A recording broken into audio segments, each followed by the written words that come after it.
What does it mean to be young, wild, and free? When you see us, what do you envision? Independence? An easy life? Debt-free?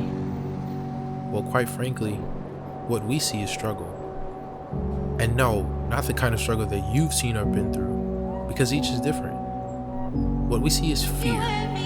Fear of failure without anything to fall behind on. Fear of no guidance by the same structure that depends on our success. Fear that we have to, quote unquote, figure it out without an instruction manual. We have been placed in a position where a college bachelor's degree matters, but doesn't matter at the same time. Some of us may have struggled for 4 or 5 years just to see that our career path that we've chosen will never cover the lifetime of debt that we've accumulated. We are here in a time where not having a degree makes you ignorant, but having one keeps you stagnant and only seeing minimum wage at best. Depression becomes being dramatic, and we are told to, quote unquote, get over it. Being a young adult is one of the most difficult things that any human being can go through. But don't just take it from me. Listen to my fellow peers. Welcome to our Fountain of Youth.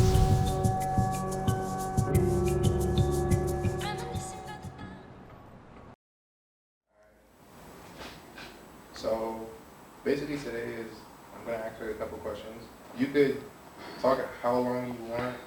If it's like a lengthy answer that you want to give, that's fine. I'm going to try to keep my answer short. My name is Serena Castillo. Okay, so we're going to start off with your childhood. I'm Puerto Rican and I'm Black. I grew up mainly in a Black household, so I didn't really have the chance to learn Spanish fluently. I do actually understand, but not too much. My mom is a little strict, but not as strict as she was on like my brother and my sister. I don't know, me and my dad are alike, so it didn't really, there was no, favorites or whatever. My name is Oluwaseun Ewola. I'm Nigerian. So I grew up really heavily in the culture. Even though I wasn't born in Nigeria, the culture really influenced everything I did, even to this day. So just growing up, my parents, they spoke 2 different languages, even though they're from the same country. So I didn't really have that language barrier in the household. However, everything from the food to the broken English with pidgin English, everything from the movies, like everything I was really heavily engulfed in.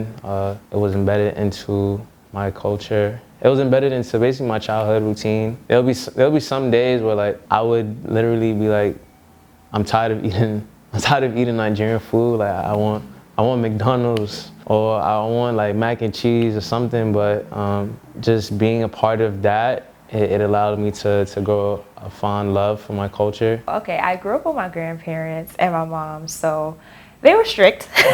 I used to get beat in kindergarten. Like, this is so bad. It was like, they used to send home report cards, like, oh, she's talking too much. But I still used to get my work done, so I didn't understand why I was getting a beating. Like, maybe the fact that they had to, like, call my house to send home a report card, but I'm like, I'm getting my work done. My childhood was okay. I'm an only child, so I'm not going to say it was lonely, but there wasn't, like, a lot of people I, like, hung around as far as like family. So I think it was pretty good though. Like I liked my childhood. Millennials have 2 of the toughest jobs in the world. That's to change the world for the better and maintain that structure for the next generation to come. We are told to push forward what our parents have started without embarrassing or destroying the name. But what our predecessors fail to realize is that things change. Times change. Just as we age, so does society around us. All across the world, those in their 20s are quote-unquote supposed to be the future president, or create jobs, or even become the next lawyers and doctors that create new policies and cure cancer. And while it is understood where these expectations come from, most struggle with depression, stress, and even drug addiction, just to keep up with the world that is slowly leaving them behind. All right, so I asked all my guests, basically, how do you define young adult? An adult that's young. No, a young adult is someone that's just, that's a good question. A young adult is someone that's blossoming. Someone that's not an adult yet, but is working on becoming an adult? That's a really good question. I feel like that's hard to answer because everyone's young adult looks differently. So I just feel like giving it one linear definition is very difficult. But for me personally, a young adult is someone that's going up the mountaintop, around the valley, across the world, just to figure out what destination they need to be at. A young adult, I feel like there's different branches. There's the young adult that's on social media. There's a young adult that's on social media, and then there's a young adult that's like heavily influenced by social media.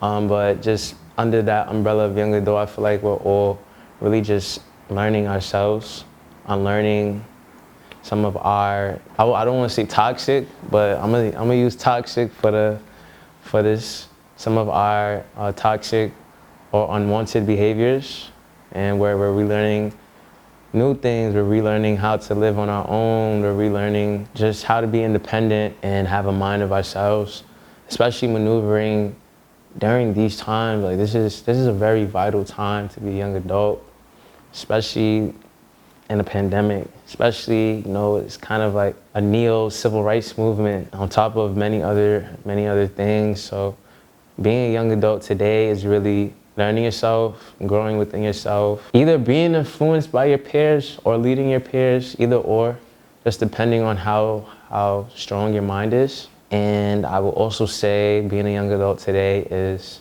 hustling. Everything's on the internet. Now it's like a playing field, like every single piece of information to make it is out there, so there's no reason why you shouldn't like hustle. You know what I mean? I currently work nowhere, and my dream job is to work nowhere. I can say I am self-employed. I do photography, so I guess I'm self-employed. My dream job is not to have to work at all. I would say I would define a young adult as somebody who's trying to figure out who they're becoming. And in that aspect, how do they become that person that they want to be? Who they need to be in order to have stable happiness. Young adults have their own type of responsibilities that people think that they shouldn't have, but they should have in order to grow. I think that's pretty much what I feel. Now, as far as your occupation, where do you currently work? I currently do inventory, but I do freelance work. I am a writer, so I do revisions. I actually write short fiction. I write poetry. I have a website. I do editing jobs. I do anything that has to do with writing and copy editing. I do that. I provide services for that. You want writing to be like, that's like your dream career? Like. Yes, so one thing that I can definitely say that I've always stick to is being a writer. Like, I've never changed my mind about that. I've always, since I was young, wanted to do that. And I think that as you get older, a lot of people don't know a lot of people change their occupations and what their career goals are as they get older and as they, get to high school, as they get to college. And I think that, I have that stability, and this is something that I love to do. So it's not ever gonna make a difference. If whatever type of writing I do, I'm comfortable with it because that's who I am. As far as Taste of Five, it is a job, and I do consider it work. So I would say if I had to choose of having a job, it would definitely be YouTube and being with Taste of Five and succeeding in that. So yeah, I would still put that in the category like, oh, I'm not really working for, it's not manual labor. Let's just say it like that. My dream job, I don't dream of doing manual labor.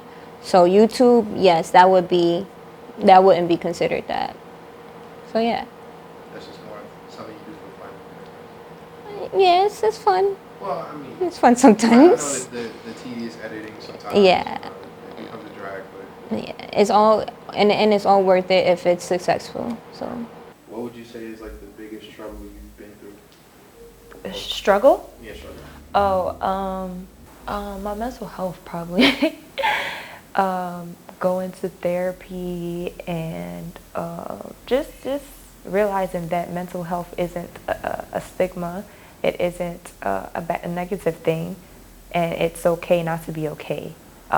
It's still an everyday battle, it's still an everyday journey, and I appreciate where I've began, where I'm at, the progress I've made, and where I'm at now. So, yeah. In terms of your parents, do you feel like they put pressure on you to be successful? No, I put pressure on myself just because I knew like what I wanted for myself. Even though they were like strict, I did that so they wouldn't have to. Cause like I don't like nagging, so I'll nag myself before they had to nag me. The mental health awareness initiative that I started called the Healing Space NYC. It's a safe space for people of color, for Black people to come together and speak on mental health awareness and wellness, and also learn about these different types of illnesses, how to tackle it, how to tackle your everyday life when you're going through the flow. So we go through like kind of holistic practices, whether it be meditating, whether it be writing, just finding like and sharing different outlets. And we work with professionals as well. And we have these sessions, like these healing circles, we should call it, where we have a professional leading the way and they use their clinical perspective as well as some of their holistic methods that they use to help educate us as we go. And currently, I would say one thing that I did take away from all of these healing circles was meditating, which I want to shout out the Calm app. This is an unpaid sponsor. But no, I want to shout out the Calm app because they're very consistent and very detailed about the meditations that they put on their app and even their YouTube page. So I listen to that almost every day or as often as I could. And another thing that I do is I write music, or I'll just take a walk. I love nature. I love kind of like just being outside, taking everything in, just to get my mind right. So those are just some things that I do. With mental health, I think we all suffer from some type of anxiety. I suffer from social anxiety. I have trouble speaking to people on a one-on-one basis and things like that. But, I think that's something that we all just struggle with. I wouldn't say it's just me personally. Circling back to pressure, do you feel like most of that pressure comes through the older generation, like adults or your parents, or is that something that you feel young adults just have in general? I would say it comes from both, really, because you have your parents in one ear, like at your age, I had 2 jobs in my own house, stuff like that. And then our younger generation, you might see someone succeeding more than you or having more than you, and you take that as like, why am I not on that level? But really, you just, you have to remember that everyone has the same pace. You have to move at your own pace, and things will come to you naturally and whatnot. So I would say a mix of both. You don't have to say all of it, but like, what are the major troubles you find since you've turned 18? It would probably be adulting, like literally. The change in actually having more responsibility is not so much of a struggle. It's just you have to really adapt to it and what you want to do, like how that's going to play out into school, how that plays out into the current job that you have just to pay for whatever you're trying to pay for. If you're trying to get a car, if you're trying to move out, like all those things have to do with adulting. So sometimes you don't know how to save properly. You don't know how to have your own bills, pay your own bills. But sometimes, just having small aspects of that in the beginning help. So at 18, I had that already. Like I was already paying whatever bills I was paying. I was already, but it's just harder as as time progresses. It's like, okay, now I have to pay for school. Now I'm old enough to use this for myself and, have my own insurance and blah, blah, blah. So it's really just adulting, I believe. Young adults have much to decide for their lives in the future. While it is clear that our ancestors paved the way for us and want us to succeed, they also fail to consider what path may be right for us. It is always appreciated, but at times can be frustrating, especially when you choose a path that they don't consider successful enough. Considering money is everywhere, young adults should not be forced into law school or medical school because of a stigma that claims these are the only valuable options. What about music or production? Why are young adults drilled with the notion that they are, quote unquote, old enough to make decisions, but bashed when they choose something that doesn't suit their elders' wishes? After all, isn't our elders constantly telling us that they want us to be happy? Is there anything that you want to say to both the younger and the older? To the older generation, I would say you guys need to learn how to be more open-minded, because y'all are stubborn and like very closed-minded, and y'all very fixated on like one mindset, and that will lead nowhere. I feel like, and you can't be homogeneous. That's the word. Yes. And very linear in your thinking, because that's ignorant. To the younger generation, I would say have fun. Like, have fun while you're young, but also learn. Oh, take risks, have fun, but also know when to prioritize. Well, one thing I would, if my child ever comes to me and tells me something that they're interested in and they want to take seriously or pursue, I would encourage them. I wouldn't discourage them. I wouldn't tell them like, I wouldn't laugh at them or tell them like, nah, this is silly. You're not going to do this. You're not going to do that. I would encourage them. They were encouraging, don't get me wrong, but like there are certain things I came to them with and they didn't take seriously. Like I was supposed to go to culinary school. And they told me you can't go to culinary school. You don't know how to cook. If I don't know how to cook, shouldn't I be in culinary school to learn? See what I'm talking about? You never know what you could say to your child when they're 5 or 6 or 7, and they'll stick with them until their adult ages. So you really have to be careful what you say to children, to your own kids especially. You know how much weight your words hold as a parent? Okay, so for the younger generation, don't rush into things that you want to do. I think that you should take your time. Don't try to be like everybody else. Don't try to fit in. I think that you should be your own person always. Definitely make sure that your support team is always within the circle that you want to be in, but always starts with yourself. Like you're your biggest support, and I think that matters a lot. For the older generation, definitely take into consideration talking to your kids more. Definitely ask them how they're doing, how they feel, if this is something that they want to do or not. Like, don't try to pressure them into something that's not for them, just because you might want that for them. I'm gonna start with the younger generation. Well, younger generation, don't be afraid to be yourself.